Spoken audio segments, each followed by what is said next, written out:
Hello, YouTube reading fans. Mr. LP here, back in the reading studio. I have more from Cynthia Rylant's Gooseberry Park. So let's get reading. Gooseberry Park, with illustrations by Arthur Howard, written by Cynthia Rylant. This is the table of contents on page 1 and page 2. So today we're up to chapter 9, Rescue and Remorse. When he finally reached Stumpy's pin oak tree, Kona was stunned by what he saw. The top of the tree had been snapped off like a bean. What was left of its lower trunk still stood sharp and upright, ice hanging down its sides like a fresh-cut wound. Scattered across the ground lay the debris that had once given the giant oak its majesty. Solid pieces of trunk, mammoth branches with long, graceful stems, hundreds of broken twigs, all glistening under a hard layer of ice. Kona could barely breathe. For a moment, he simply closed his eyes. Then he whispered, "Stumpy." His voice was lost in the desolation of the park. He cleared his throat and this time spoke louder, "Stumpy!" Clamping his teeth on the scattered branches to steady himself, he made his way around what was left of the tree. Every few feet he called out, "Stumpy!"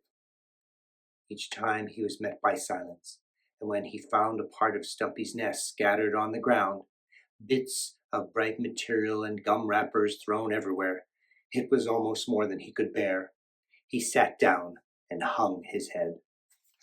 Stopped there, motionless, discouraged, confused, and very cold, Kona heard a sound. It was a sound like a song. He lifted his ears. The sound was coming from within a large piece of broken trunk that had rolled away from the rest of the debris and settled against a broad rhododendron bush. Kona stood up and listened more intently. "Rock-a-bye bottom in the treetop," someone sang. "Get it?" "Stump!" Kona's voice boomed across the wreckage. "Stump!"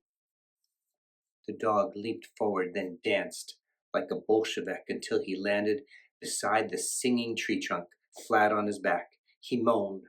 From a small mound hole in the trunk, a little black head, fuzzed with silver, poked out. It looked at Kona. "Help!" the head shouted. Kona raised himself up and moved closer. The little black head that had yelled for help belonged to a bat. "Murray?" he inquired. "In person?" answered the bat. "Are you all right?" Kona asked. I think we bounced," said Murray. "You must be Kona. I knew Stumpy would find you. The kids are all in here, snoring like elephants." "Stumpy didn't find me," said Kona. "I came on my own." "You did?" asked Murray. "Stumpy's not with you?" "No," said Kona. "Well, she's not with me," wailed Mary. She said she'd go get you." "Where is she?" the two said together.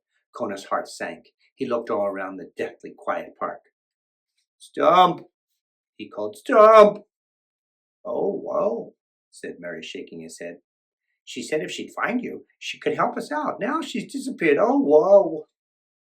One of the babies inside the hole began to cry. Another sneezed. "These kids are freezing," said Murray. He went back inside the hole to wrap them in his wings. Kona was torn. He had to look for Stumpy, but where had she gone? She had never been to his house, so how did she think she would find him? The fall must have rattled her senses. Kona wanted to keep looking for her, but the babies needed shelter, and quickly. It would be very dangerous for them to be exposed to the cold much longer. Kona made his decision. He spoke into the hole. "We have to get you to my house, Mary. You and the babies. Then I'll come back to search for Stumpy." "Me and the babies?" Mary said from within. "Me? I'll be okay." "I can't get them out of here alone," said Kona. "Can't you just call a cab or something?" Kona was thinking hard. "I've got it," he said. "You can ride on my back." "Excuse me?" said Mary. He popped his head out of the hole again. It's the only way, Kona insisted. You can sit on my back and tuck the children inside your wings. It will be like riding a horse. Sure, like I've ever ridden a horse, answered Mary. We're going to end up on hard copy. I know it. But within minutes, Mary was on Kona's back, humming nervously, the babies tucked under his wings.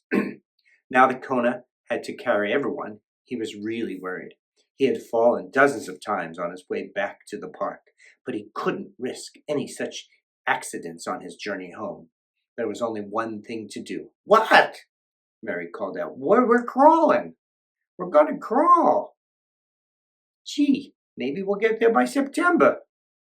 We'll make it, said Kona. Just hold on tight to those babies. Ouch! Mary yelled. Ouch! Doesn't Stumpy ever feed these kids? It took Kona an hour and a half to make what was usually a 10-minute walk to his house. It was a good thing he was a Labrador retriever. Labradors can withstand very cold temperatures and great pain, and only a dog like Kona could have made the grueling journey home in the moonlight of the clearing sky. Everything glittered like diamonds, as if all the world had become a jewel, and even as Kona pulled himself across the yards, he was moved and strengthened by the incredible beauty all around him. He might even have forgotten that the others were with him, had not Mary yelled, Giddy up, every 5 minutes. When Kona finally saw Professor Albert's house again and saw that the front door was still slightly ajar and that the fireplace still glowed and that he was home, he wanted to weep. It was as if he were gazing at heaven itself. When Kona turned into the yard, Mary knew, too, that they had arrived. Yippee! He yelled. Kona struggled up the icy steps, then cautiously put his head inside the door. Professor Albert still lay snoring on the sofa. Welcome back, dear, Gwendolyn said softly.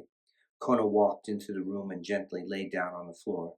Mary scooped the babies up and hopped off. Wow, said Mary. Look at the size of that television. Did I tell you I love Jeopardy? Gwendolyn smiled at Kona. A remarkable dog, she said. And that's the end of chapter 9. We'll get into chapter 10, and we're about halfway through Gooseberry Park.